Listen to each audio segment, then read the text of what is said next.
মিষ্টি হাসি, দাপুটে উপস্থিতি আর চোখে না বলা হাজার গল্প, এই তিনে গড়া এক অভিনেত্রী যিনি সময়কে পেছনে ফেলে আজও বেঁচে আছেন দর্শকের মনে। তিনি বাংলা চলচ্চিত্রের জনপ্রিয় অভিনেত্রী রোজি আফসারি। ঢালিউডের সোনালী সময়ের জনপ্রিয় এই অভিনেত্রী বেঁচে থাকলে হয়তো আজ ৮০তম জন্মদিন উদযাপন করতেন।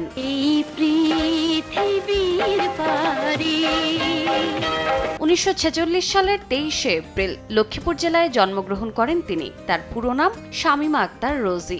দর্শকের কাছে রোজি নামেই পরিচিত। ১৯৬২ সালে জোয়ার এলো দিয়ে শুরু, কিন্তু আলোর মিছিলে তাকে এনে দেয় আলো। তারপর আর পেছনে তাকাতে হয়নি। ৪ দশকের দীর্ঘ পথ চলায় প্রায় ৩৫০ চলচ্চিত্র, প্রতিটি চরিত্রে আলাদা এক ছাপ। নায়িকা থেকে মা, বড় বউ থেকে সংগ্রামী নারী, প্রতিটি ভূমিকায় তিনি ছিলেন নিখুঁত, সাবলীল আর অনবদ্য। লাঠিয়াল সিনেমার জন্য জাতীয় চলচ্চিত্র পুরস্কার এ যেন তার প্রতিভার কেবল একটি স্বীকৃতি মাত্র। ওরা ১১ জন অশিক্ষিত, প্রতিকার, তিতাস একটি নদীর নাম, একটার পর একটা কালজয়ী কাজ দিয়ে তিনি হয়ে উঠেছিলেন এক অনন্য প্রতিষ্ঠান।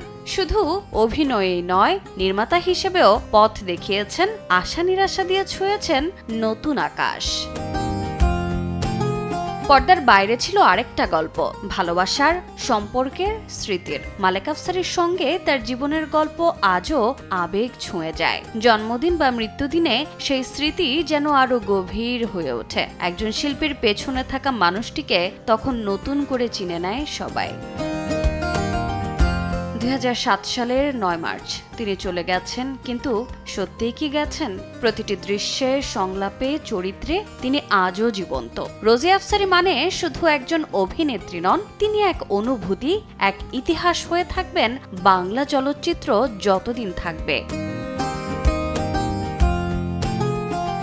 রোজা চৌধুরী, সময় সংবাদ, ঢাকা।